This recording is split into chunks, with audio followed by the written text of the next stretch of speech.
I found myself transmigrated into the role of the tragic female lead in a romance novel. On the day I attempted to take my life, the male lead was picking up his old flame from the airport. She had just returned from abroad. He sneered, "Didn't you once say you could endure anything as long as you could marry me? Can't you handle even this small matter?" His old flame said, "He loves me. If you hadn't blackmailed him with his mother's life, he would never have been with you. It's time things returned to their rightful place." My mother-in-law, whose life I had once saved, coldly said, "We'll give you back the money. Can you please leave my son alone? A divorce would be best for everyone. I won't divorce him.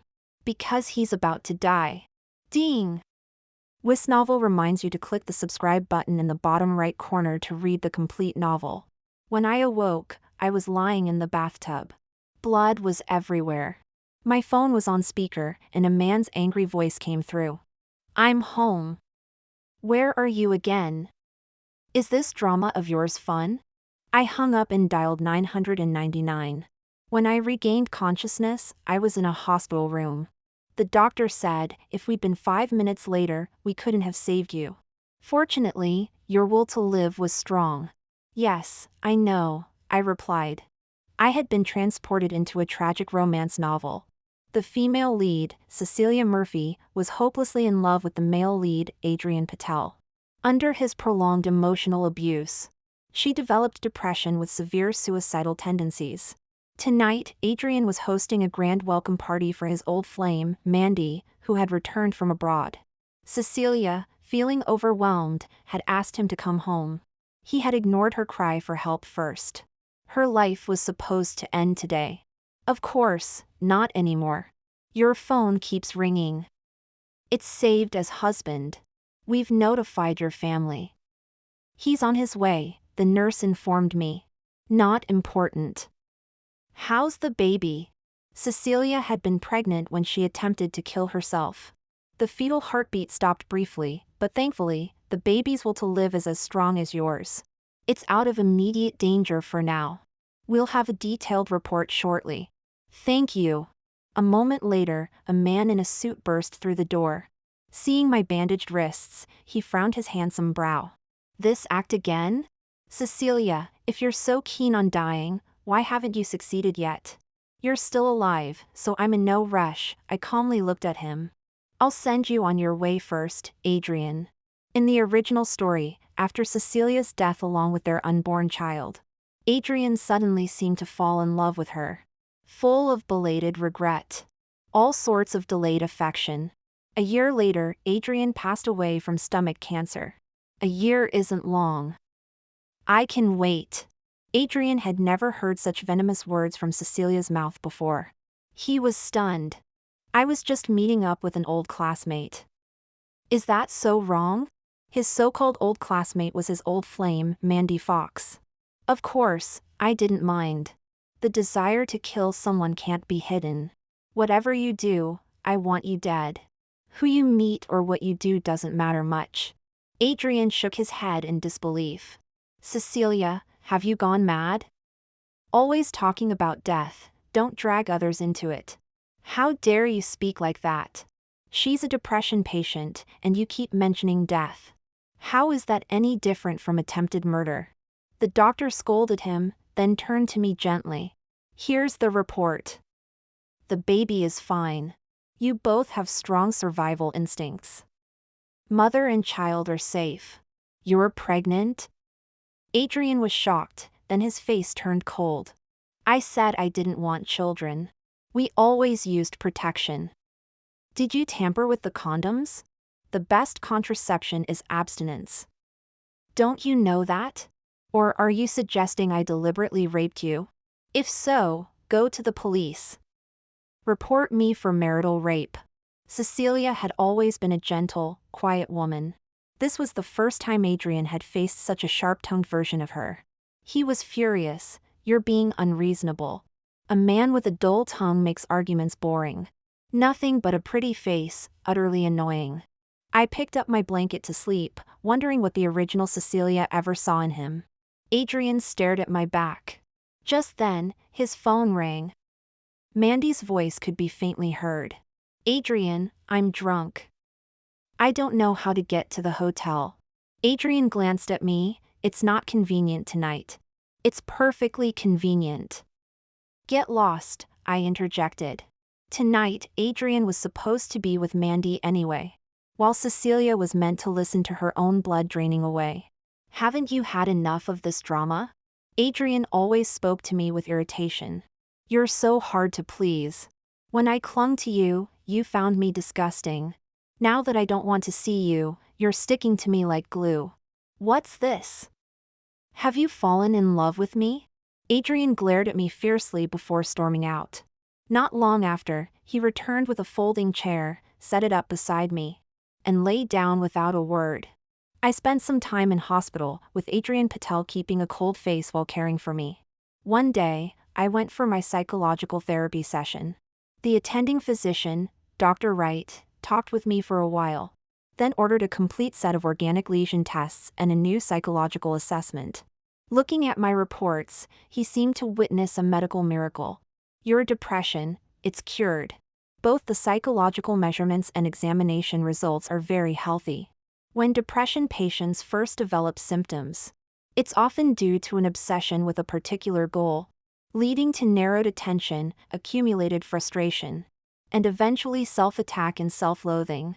I used to love Adrian, and he was all I could see. When he didn't love me back, I felt worthless. Now that I've let go, my vitality has naturally started flowing again. Dr. Wright smiled and shook my hand. Congratulations. I'm saying this as a friend. Dr. Wright was the only person who truly cared about Cecilia Murphy. He had witnessed how this poor woman had sunk deep into the quagmire of love.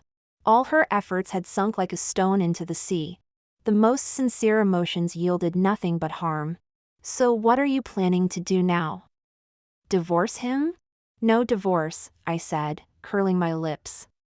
He is a CEO, after all. If he dies, the company will be mine. Why should I divorce? The day I returned home, Adrian said he was busy and couldn't pick me up. Instead, I received a message from an unknown number with Adrian's photo attached. His eyes were slightly tipsy, smiling tenderly at the camera with two buttons of his shirt undone, revealing his delicate collarbone. Cecilia had never seen him like this before. As for me, I remained unmoved. I forwarded it to my lawyer, asking him to keep it on file. No sooner had I stepped through the door than I heard the lock turn. The person who entered wasn't Adrian, but his old flame, Mandy Fox. After all these years, his door code is still my birthday. Cecilia, what do you have that can compete with me? She looked at me disdainfully, with the arrogance of someone who's been cherished. Does it make you happy to be our doorkeeper? Mandy never expected me to retort. Cecilia, if I hadn't gone to study abroad 5 years ago, you wouldn't even be in the picture. You've seen it yourself, Adrian couldn't wait to see me as soon as I came back. If you had any self-awareness, you'd pack your bags and leave. I dropped 2 slices of lemon into my water. If I'm not mistaken, Miss Fox, you went to New York, right? That's not far at all. A 7-hour flight and you're there. Why did you act like you were separated by death and had to break up? 5 years, 1,800 days, 43,800 hours. He couldn't even spare 7 hours to visit you once in America. How dare you believe he loved you? Don't you think you've been fooled? Mandy was stunned for a moment. Back then, how could Adrian afford a plane ticket? If he had money, would he have let you blackmail him with his mother's life to force him into marriage? So you know that 5 years ago, Adrian was just a penniless man who couldn't even afford a 500-pound plane ticket. I turned around with my glass. Now that he's the CEO of Patel Group, you're telling me to get lost. Well, this is daylight robbery.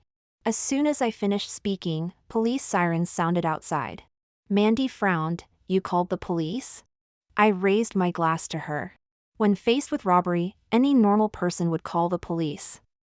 Just so you know. As she was being taken away by the police, she was still shouting. Let's see what charges you can arrest me on. Home invasion, I stated firmly, sitting in the police station, reiterating to the officer. Mandy was crying her eyes out. It's just a small misunderstanding between us. I don't know her. She picked the lock and entered. That's a violation of criminal law. If I remember correctly, it carries a minimum sentence of 10 years. Cecilia Murphy. I was just going to my boyfriend's house. You want me to go to prison? Mandy lost control when she heard 10 years. I calmly replied, first of all, he's my husband. Secondly, the house is mine. Miss Fox, aren't you back from the States? Then you should know that 10 years is getting off lightly. If we were following American law, I could have shot you dead the moment you stepped through the door. And it would be considered self-defense. Cecilia! A man's furious growl came from behind. What are you doing? In the past, Cecilia would have backed down whenever he got angry. She was always afraid of upsetting him. Swallowing her pride, keeping the peace. I'm not that kind of person. This woman came to my house, I said, raising an eyebrow. What do you think I should do? Adrian turned to the police officer. This is my wife. She misunderstood my relationship with Miss Fox. It's just a family dispute. He brought a team of lawyers, and the matter was smoothed over. Mandy saw the police signing a mediation agreement and gave me a contemptuous glance, a victorious smile. As we left the police station, Mandy clung to Adrian like a little bird. Adrian, it's all my fault. I rashly went to explain the misunderstanding to your wife, but it only made her angrier. Adrian frowned. Cecilia, even if you're jealous of her, you don't need to be so vicious, ruining her life. Slap. Before he could finish, I raised my hand and slapped him hard across the face. Adrian was stunned. You hit me? What's wrong? I said nonchalantly, playing with my nails. I hit you, so what? Do I need to pick a special day for it? The original Cecilia was indeed jealous of Mandy. Jealous of this vile woman who could receive his tenderness simply because she loved him.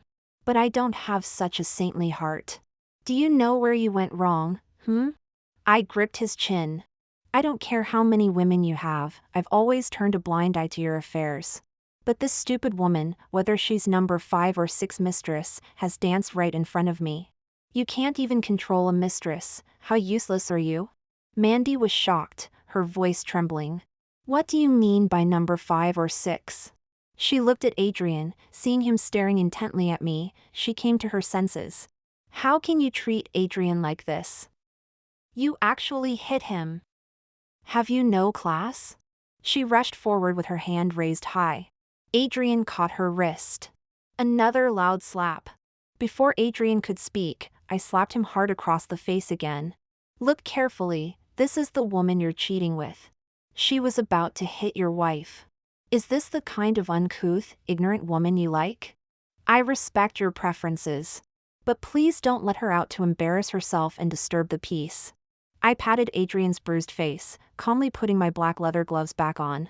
Don't let people say that the CEO of Patel Group is a useless fool who can't even cheat properly, falling for a vulgar idiot. Ignoring Mandy's crying, cursing, and swearing, I gracefully picked up my bag and got into the car. By the time I got home, the paparazzi had already edited the scene in front of the police station with photos and text. I bought them a trending topic. That day, the trending topics exploded. Hashtag Patel Group CEO caught cheating, wife slaps him on the street. Hashtag shot to number 1. Damn, this rich wife is so cool. When men cheat, women either cry or try to cherish what they have. Not many would slap the bastard without a second thought. But she still lost. Look how clingy that little white flower is. Stop being disgusting. Rich marriages are all about each playing their own game. This wife clearly doesn't care. She's got money and looks. Why would she worry about not having young studs? Damn, this man is so unlucky. I went into the kitchen to cook. Not long after, Adrian came in with my mobile phone. He was holding up the photo Mandy had sent me. Is this why?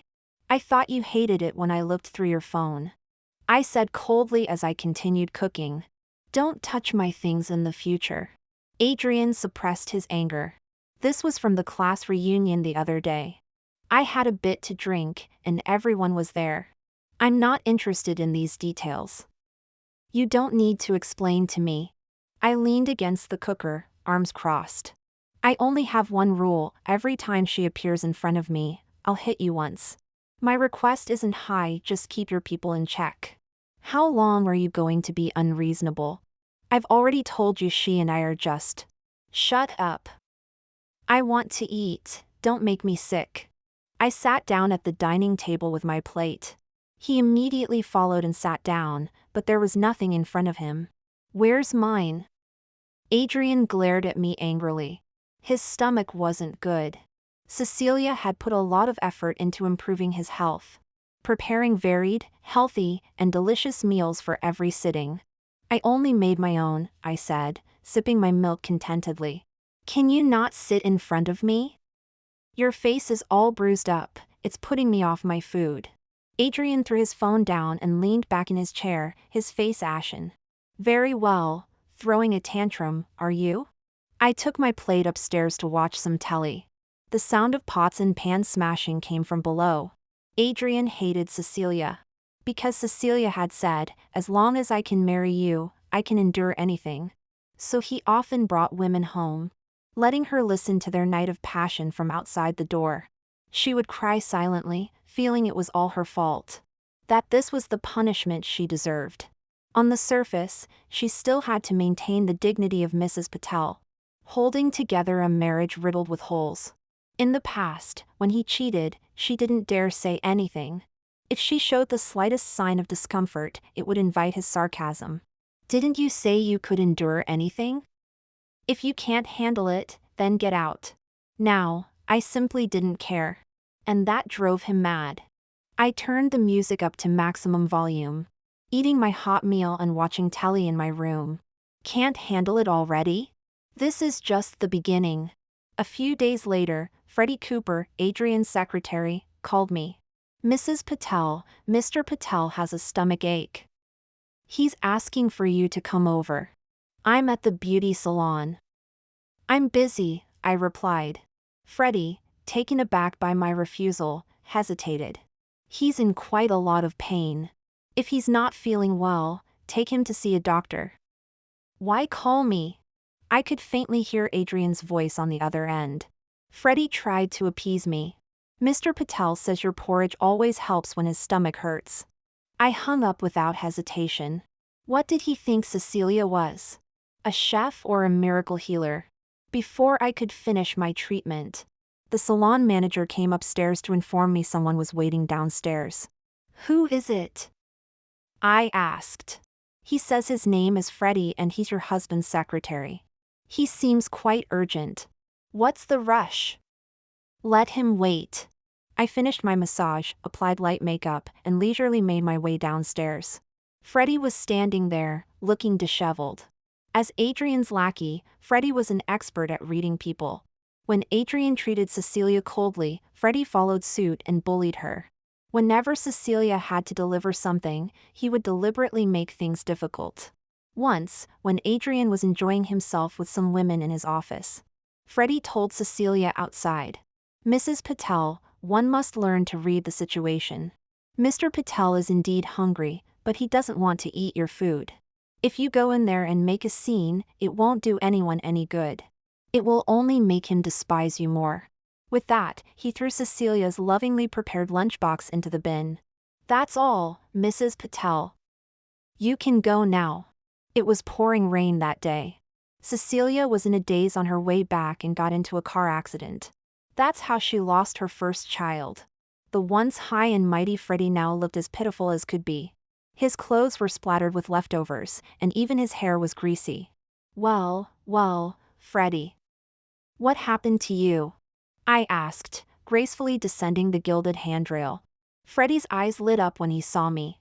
I'm here to take you to the office, Mrs. Patel. Have you taken him to see a doctor? I inquired. Mr. Patel refuses to go. He glanced at me. He's not been in a good mood lately. What, is his mood so bad he's throwing food at you now? Aren't you his most trusted right-hand man? Freddie pursed his lips. You've spoiled Mr. Patel with your cooking, Mrs. Patel. The takeaway we ordered didn't meet his standards. We tried every restaurant nearby, but he said the taste wasn't right. It's already 2 p.m., and Mr. Patel still hasn't eaten anything. Which place did you order from? I asked, extending my hand towards him amid his confused look. Give me your phone. I reordered the exact same takeaway Freddie had ordered. By the time we arrived at the office, the food had just been delivered. I carried it upstairs. As I pushed open the door, a project file flew out. What rubbish is this? I glanced at the stormy atmosphere in the office. Should I come back after you're done scolding them? Seeing me, Adrian instinctively loosened his tie and turned away, quietly focusing on his computer screen. The terrified employee shot me a grateful look. I won't disturb Mr. and Mrs. Patel then. Get out, Adrian said calmly.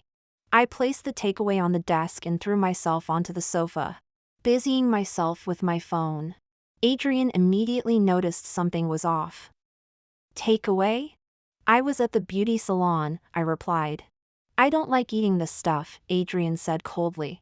Outside food isn't clean. It'll make my stomach hurt. Then call someone else, I said. I looked around. You've got everything here: a bedroom, a private kitchen. There are plenty of people willing to cook for you. Adrian sensed something was wrong. He quickly walked over and snatched my phone. Are you still angry? Just because of Mandy, you won't even cook for me now? I laughed. Just Mandy? You never seemed to like my cooking before. Now that I don't want to do it, don't come begging. Are you going to eat or not? If not, I'm taking it away. Adrian glared at me, returned to his desk, and began eating in silence. He frowned, struggling to swallow, clearly putting on a show for me. But I just watched coldly. As I carried out the rubbish, Freddie looked at me as if he'd seen a ghost. Let me. The same meal. When I gave it, Adrian would eat it.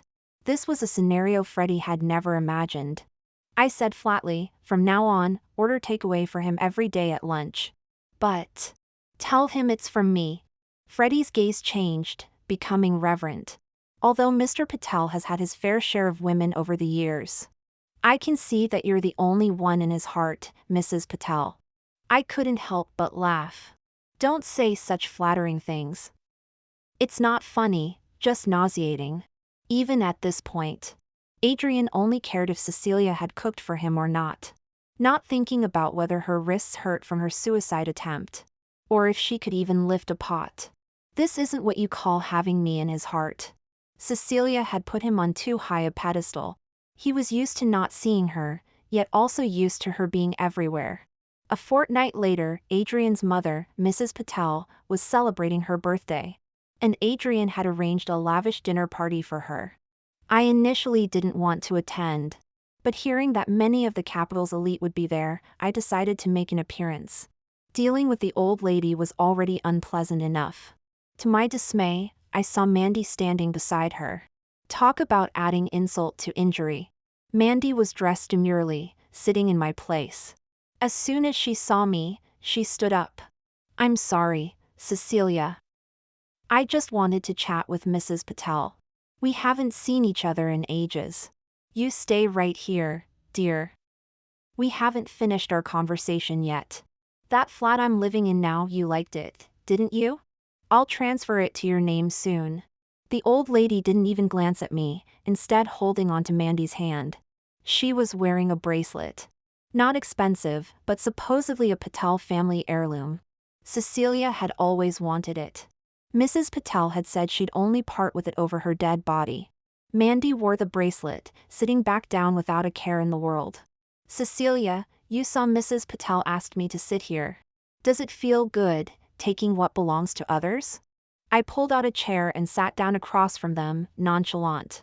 Or do you enjoy this constant feeling of winning in competition?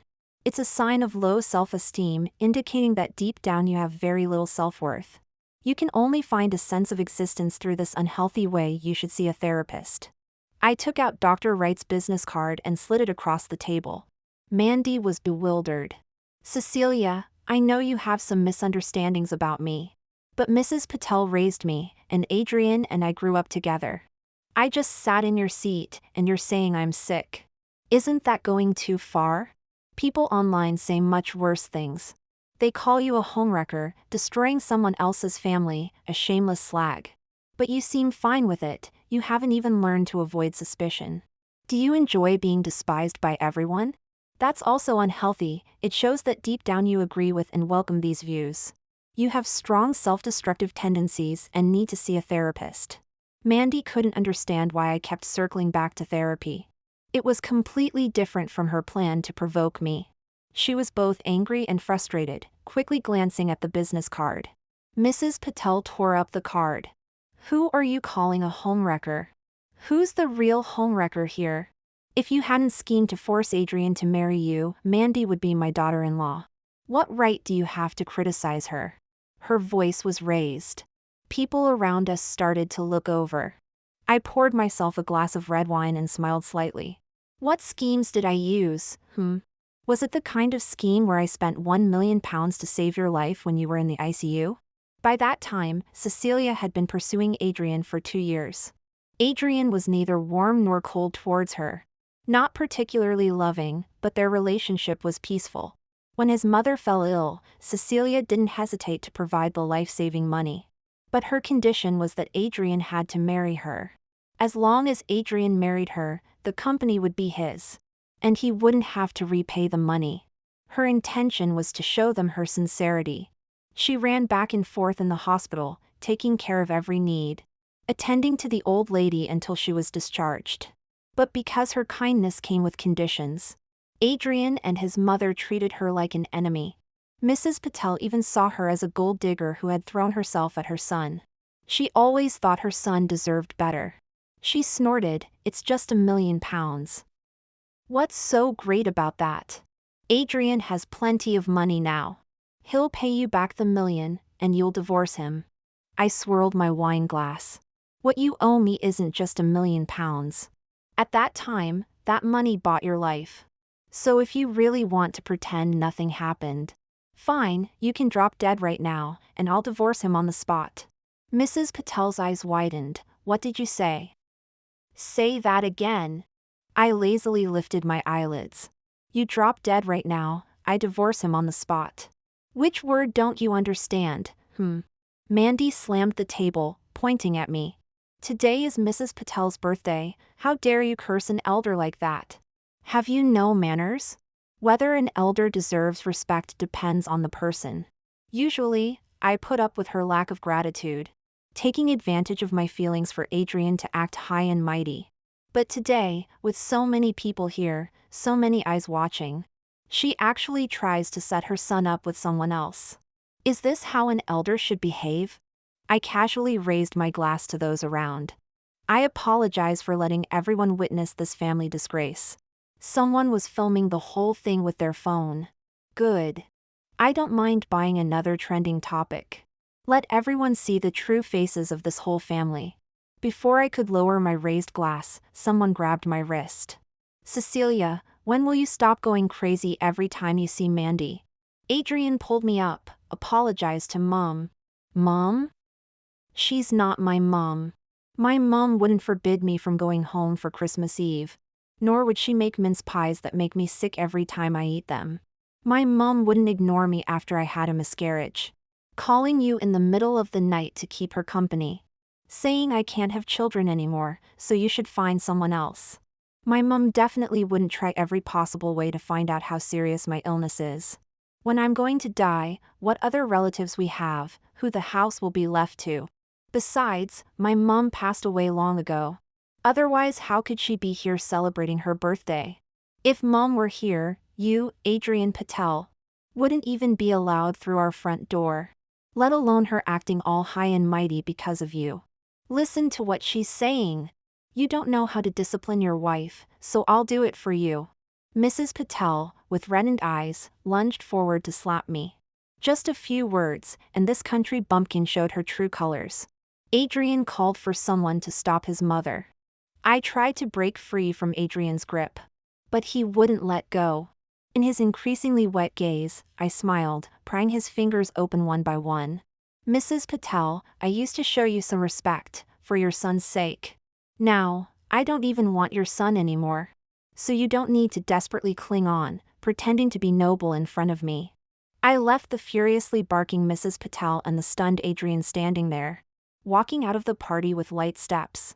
If you draw a circle around an ant with a wet finger, it won't be able to smell its own pheromones and find its way out. Only able to walk and crawl within that small circle. Cecilia had drawn such a circle, confining herself with these ungrateful wretches. The best way not to lose a game is not to sit at the table. If there are annoying people in your life, just kick them out. The world is big, they're not worth mentioning. After that day, I went to see the cherry blossoms in Kyoto, and the snow in Hokkaido, wandering around various places. It took me 3 months to return.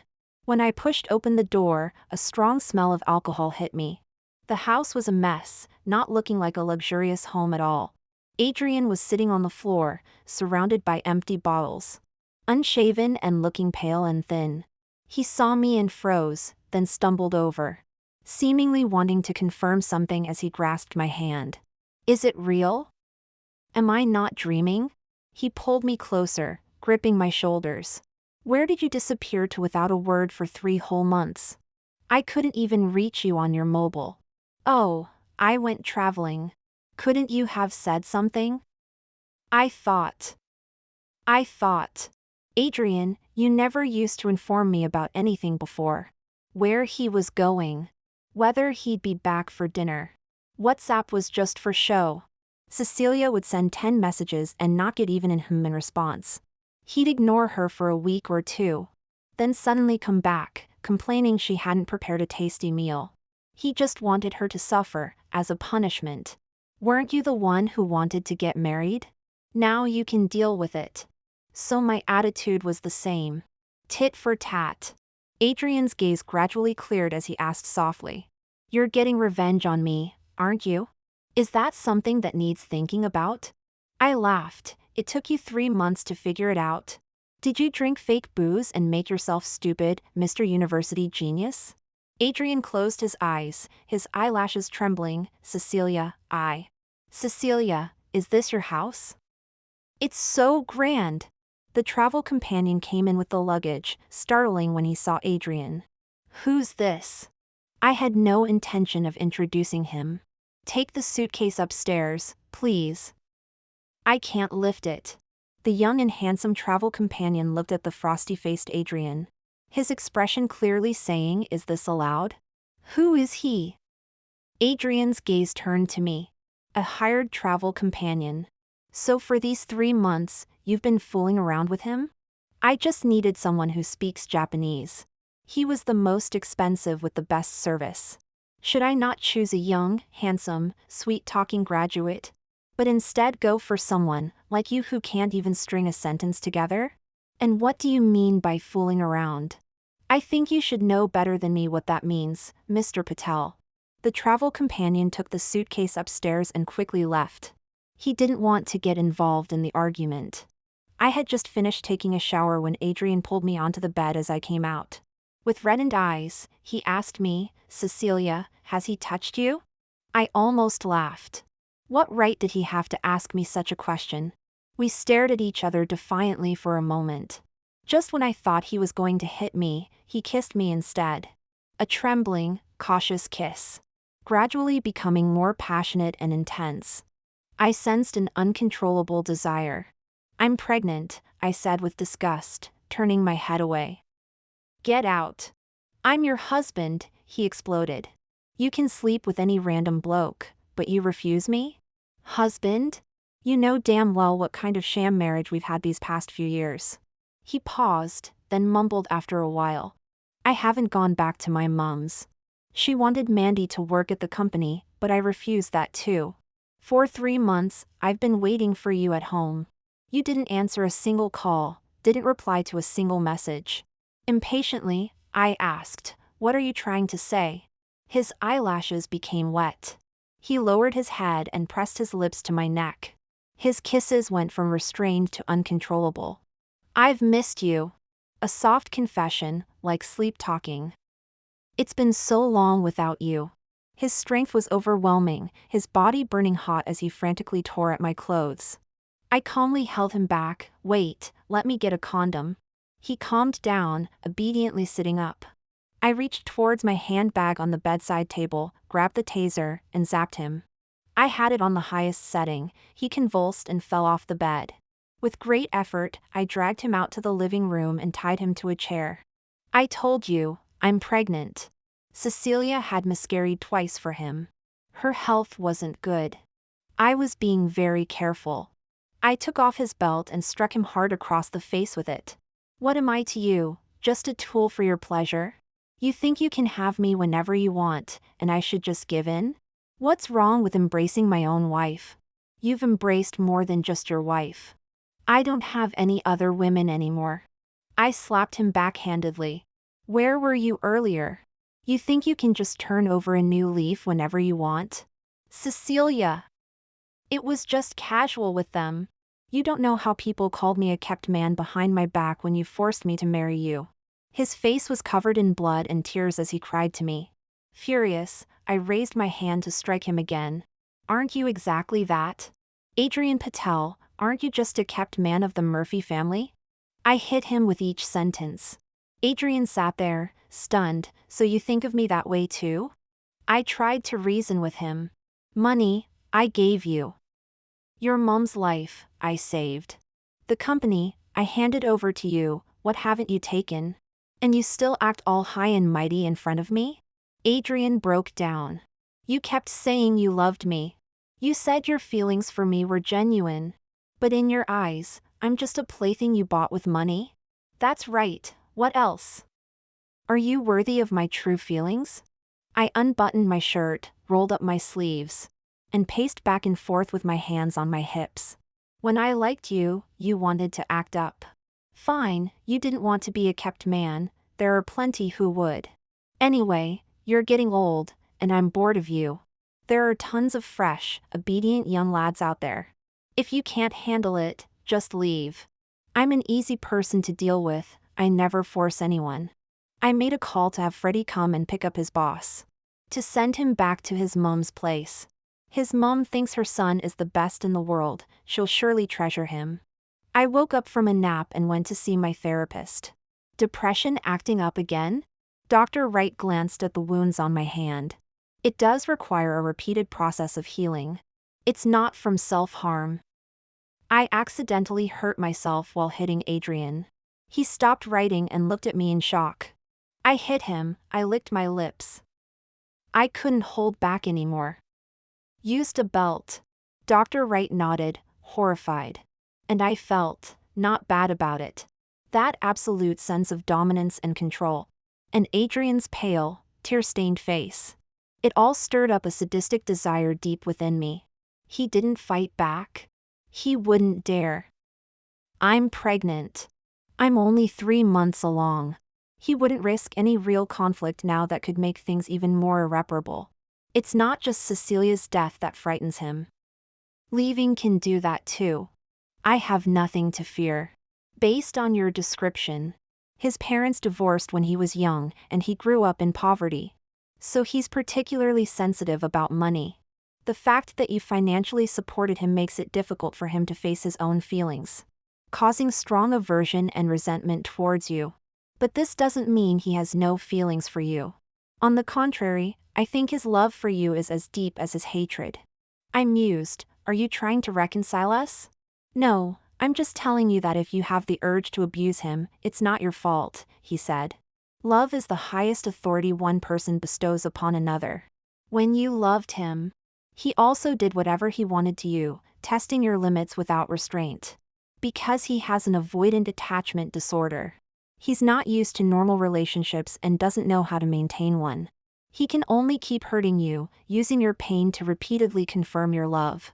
Now your positions are reversed. You're the one being loved. I believe you'll have more self-control than he did. I do, but I don't want to let him off easy, I said coolly, glancing out the window. Adrian was waiting downstairs. It used to be Cecilia waiting like that. Watching him enter another woman's home. Not knowing what to do, just standing there silently from dusk till dawn. She truly loved him. I vaguely remember that bone-deep feeling. Cautious, at a loss. Wanting to give him the best of everything in the world. even when reality became absurdly ridiculous. She would only look for reasons to excuse him within herself. Love shouldn't be trampled like this. We're all cowards, afraid of falling in love with someone. But this shy girl never once stopped running towards him. She wasn't the one who was wrong. I went downstairs. Adrian looked at me, his lips trembling, tears falling down his face. "What are you standing here for? Has the company gone bankrupt?" I asked. "I won't divorce you," he said. Whatever," I replied. He wouldn't survive the divorce cooling off period anyway. So whether we divorced or not made little difference to me. It was just a choice between a bit of hassle or some peace of mind. He hadn't expected me to be so agreeable. A glimmer of hope appeared in his eyes. "Cecilia, I was wrong before. I'll make it up to you from now on," he said. "Is that so?" I glanced at his furious mother and Mandy standing in front. Then, "What's that about? You witch! How dare you hit my son? I'll kill you today!"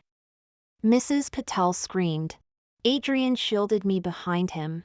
"Mom, calm down. She's pregnant and wasn't feeling well when she lashed out. Please don't hold it against her. What good could she possibly give birth to? Listen to me, there are plenty of women who can bear you children," his mother retorted. "That's right. Domestic violence only happens once, then countless times after. Adrian, if you won't think of yourself, at least think of your mother and the baby." Mandy cried. "Do you want your mother to see you come home battered and bruised every day? Or have a child born into a family where the mother is a lunatic? Do you think such a child would be happy?" Mandy's right. "I don't want a daughter-in-law like her. I've never liked her," Mrs. Patel said coldly, wagging her finger. "You will divorce her now, immediately, this instant." "What nonsense are you spouting?" Adrian shouted, his eyes red. "Do you want us to end up divorced like you and Dad before you're satisfied?" I was playing with my phone behind him when I heard a sudden silence fall around us. His father had been driven away by his mother. Avoidant attachment was what Adrian had learned from her. This was her Achilles heel. She began to wail and scream, hurling the most vicious insults at me. Adrian was first shocked, then quickly became so angry he started coughing up blood. He had never imagined his mother would speak to Cecilia like this. In front of him, she had always pretended to be a good person. Seeing Adrian's expensive suit soaked with fresh blood. Seeing his mother shriek and try to support him before collapsing to her knees. I couldn't help but look up at the sky. The weather today was really nice, calm and peaceful. It was the kind of spring day I loved. Both of them were rushed to the hospital at the same time. Adrian's mother had barely survived in the ICU, and now she was back where she started. As soon as she was out, Mandy called Adrian in tears. "Mrs. Patel fell ill because of Cecilia. She woke up from emergency treatment asking for you." "Where are you, Adrian?"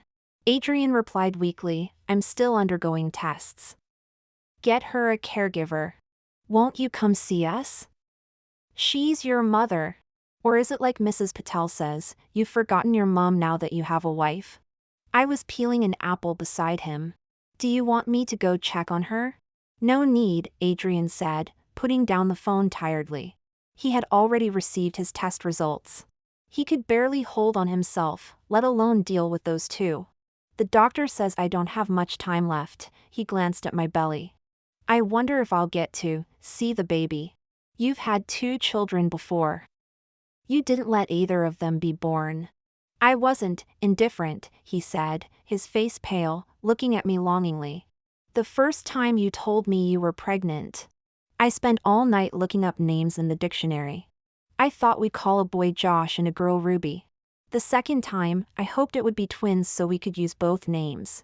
Then on Boxing Day, when I came to your house to visit your mom, your mistress shoved me on her way out. Neither Josh nor Ruby survived." I finished the apple leisurely and dusted off my hands.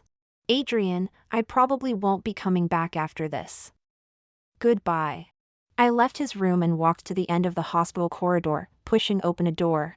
Adrian's mother was inside, wearing an oxygen mask.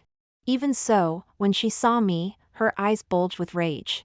There's a saying, a little kindness breeds gratitude, Too much breeds resentment.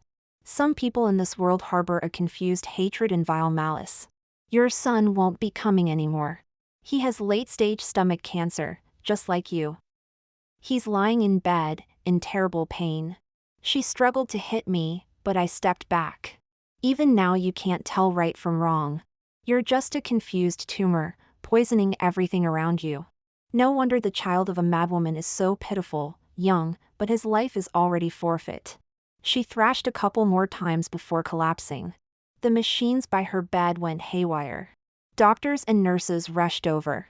I walked against the flow of people and ran into Mandy. What are you doing here? What did you say to Mrs. Patel? I said that house she's living in, I never liked it much, so I've put it up for sale. I heard you're an orphan? And she took you in? How nice. Orphans should look appropriately abandoned and homeless. 2 months later, Adrian's mother passed away. He called me. He didn't mention our last meeting. He just choked up and asked if I could come see him. I was busy taking over the company, so I had the new secretary order his usual takeaway. Freddie was getting too old for the position. Rosie was born in winter. This child, so loved by Cecilia, had a loud, piercing cry. She would never know that her mother had once desperately wanted to meet her. But Adrian's voice in her head kept telling her to die. She held on for a long time, but finally gave up the night Mandy returned to the country. I picked up the baton she had dropped. I'm not a good person, but I'll finish this leg of the race for her mother. And every leg after. To let her be a little girl, protected by her mother, with a rich and strong inner world. I heard Adrian breathe his last when he heard her first cry. Of course, by then, no one in this world cared anymore.